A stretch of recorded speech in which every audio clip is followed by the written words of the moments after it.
अब मसला यह है कि आज तक कभी नहीं हुआ कि वो फॉसिल जो कि कैम्ब्रियन के बाद नजर आए थे वो हमें यहां मिल जाए, या किसी सेबर टूथ लायन का जो फॉसिल है वो हमें इधर आर्केन में या कैम्ब्रियन में या ऑर्डोविशियन में मिल जाए।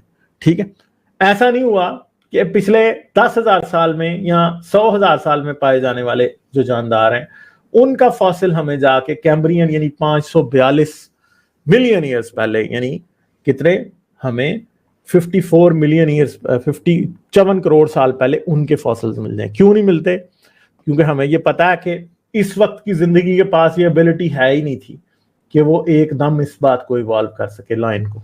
ठीक है, अस्सलाम वालेकुम गाइस। तो जितने भी एथियस्ट हैं इन लोगों को सुनते हैं, मैं उनको एक सलाह देना चाहता हूँ।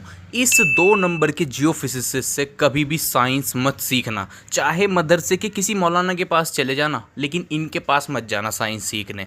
अब आप लोग कहोगे कि मदरसे के मौलाना को कहाँ साइंस आती है। हाँ, तो इनको भी कहाँ आती है। मदरसे के मौलाना कम से कम ये एक्सेप्ट तो करेंगे कि भाई हमको नहीं आती, जाके किसी साइंटिस्ट से सीखें। लेकिन ये 2 नंबर के देसी मुल्हिदीन ये कभी एक्सेप्ट नहीं करेंगे कि हाँ हमको नहीं आती साइंस, और मिस्टेक पे मिस्टेक, ब्लंडर्स पे ब्लंडर्स अपनी सारी वीडियो में, तमाम वीडियोस में मारे जाएंगे। ये दोनों चचेरे भाइयों की अलग ही कहानियां चलती हैं। एक बेवकूफ़ बिजली के झटके मार के लाइफ बना सकता है, लेकिन इससे ये बात हमेशा के लिए तय हो गई कि अगर आप बेजान चीज पे एक कंडीशंस एटमॉस्फेयर हो, एक ऐसा माहौल बना हुआ हो जिसमें बिजली के उसके ऊपर छिटकारे पड़े या करंट पड़े, तो बेजान चीज से जानदार चीज बन सकती है। इसके ऊपर कोई बहस नहीं है। और एक अपने अपने जहालती स्टैंडर्ड निकालता रहता है, फिर बाद में हमको उनको एक्सपोज करना पड़ता है। मसला यह है कि आज तक कभी नहीं हुआ कि वो फॉसिल जो कि कैम्ब्रियन के बाद नजर आए थे वो हमें यहां मिल जाए। गालिब कमाल ने अपनी जहालत दिखाते हुए कहा कि आज का कोई क्रीचर, जो आज हमको क्रीचर दिखते हैं अपने आसपास, वो पुराने पीरियड में नहीं मिलेगा, और पहले का कोई क्रीचर आज के टाइम फ्रेम में नहीं मिलेगा। तो गालिब कमाल ये कहने की कोशिश कर रहा था कि अगर ऐसा हुआ कि पुराने ज़माने का कोई क्रीचर आज के टाइम में मिला, या आज के टाइम का कोई क्रीचर पुराने ज़माने में मिला, तो एवोल्यूशन जो है वो रॉन्ग प्रूव हो जाएगा। वो यही बताने की कोशिश कर रहा था। बट मैं जानता हूँ कि ये किसी तरह का कोई स्टैंडर्ड नहीं है, इससे एवोल्यूशन डिस्प्रूव नहीं होगा। अगर ऐसा हो भी जाए तब भी एवोल्यूशन इससे डिस्प्रूव नहीं होगा, क्योंकि मैं जानता हूँ कि फॉसिल रिकॉर्ड में अक्सर ऐसा हुआ है कि एक फॉसिल जिसको साइंटिस्ट सोच रहे थे कि वो यहाँ मिलना चाहिए, वो यहाँ मिला। और ऐसा भी हुआ है जब साइंटिस्ट ये सोच रहे थे कि किसी क्रीचर को बस अब इस टाइम फ्रेम से पहले तो एग्जिस्ट नहीं करना चाहिए, और उस क्रीचर ने साइंटिस्ट की एक्सपेक्टेशंस पर पानी फेर दिया और सारी फॉसिल टाइमलाइन को बिगाड़ दिया।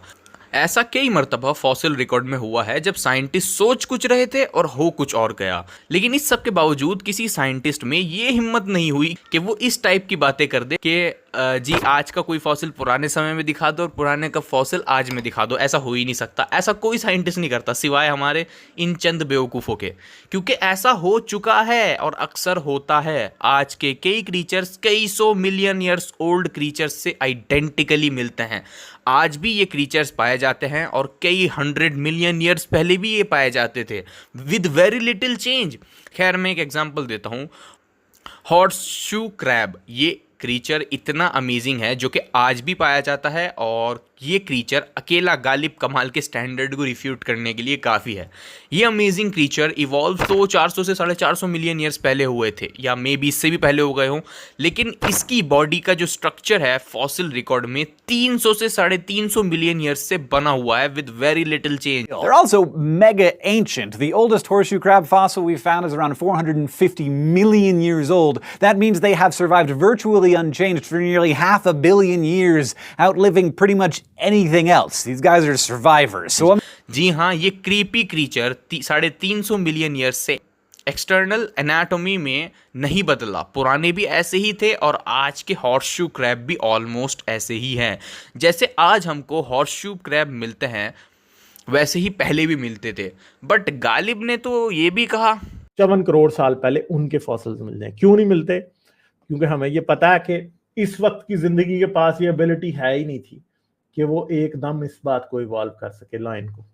But unfortunately Ghalib, horseshoe crab तुम्हारे क्लेम को यहाँ पर भी टिकने नहीं देता। एक बहुत ही रेयर फॉसिल हमको मिला है 310 मिलियन ईयर्स ओल्ड, एक हॉर्सशू क्रैब का, और उस फॉसिल में हमको ब्रेन का फॉसिल भी मिला है, ब्रेन का स्ट्रक्चरल फॉसिल भी मिला है। और गालिब को सुन के झटका लगेगा कि 310 million years old horseshoe crab का ब्रेन और आज के मॉडर्न हॉर्सशू क्रैब का ब्रेन आइडेंटिकल था। एक जैसा हॉर्सशू क्रैब का ब्रेन था पहले भी और आज भी।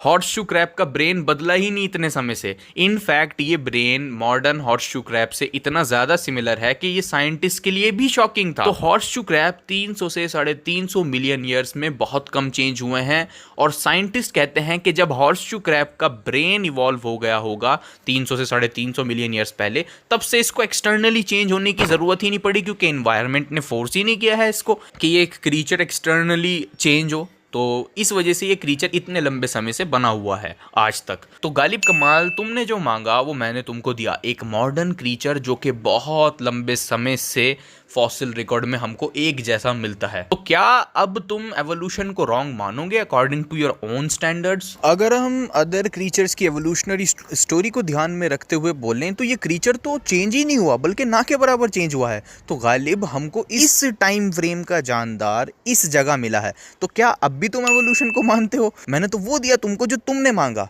मैं तो ये नहीं मानता कि इससे एवोल्यूशन डिस्प्रूव हो जाता है, लेकिन तुमने जो मांगा वो तो मैंने तुमको दे दिया ना, तो अब क्या एवोल्यूशन को छोड़ दोगे? और हाँ, इन दोनों के भक्तों के लिए एक मैसेज, मैं जानता हूँ कि साइंटिस्ट के पास करंटली काफ़ी सारी थ्योरीज हैं, मॉडल्स हैं जिससे इन हॉर्सशू क्रैब की अनचेंज्ड एक्सटर्नल एनाटॉमी को एक्सप्लेन किया जा सकता है। वो एक अलग कहानी है। ये वीडियो मैंने सिर्फ गालिब कमाल की डिमांड पे बनाई है। हॉर्सशू क्रैब का कई सौ मिलियन ओल्ड फॉसिल और आज का हॉर्सशू क्रैब ऑलमोस्ट एक जैसा है। तो गालिब अब एवोल्यूशन को कब छोड़ रहे हो? और ये सिर्फ एक क्रीचर है, ऐसे कई सारे फॉसिल्स हैं और इनकी पूरी लिस्ट है जहां साइंटिस्ट इनको एक्सपेक्ट कहीं और कर रहे थे और फॉसिल निकला कहीं और जेनेटिक्स में भी एवोल्यूशनरी फेल्ड प्रेडिक्शंस की भरमार है। जी हाँ, जेनेटिक्स की फील्ड में भी फेल्ड प्रेडिक्शंस की भरमार है। थोड़ा आसान लैंग्वेज में समझाएं, लोगों को समझ नहीं आएगी। मुझे भी नहीं समझ आ रही है।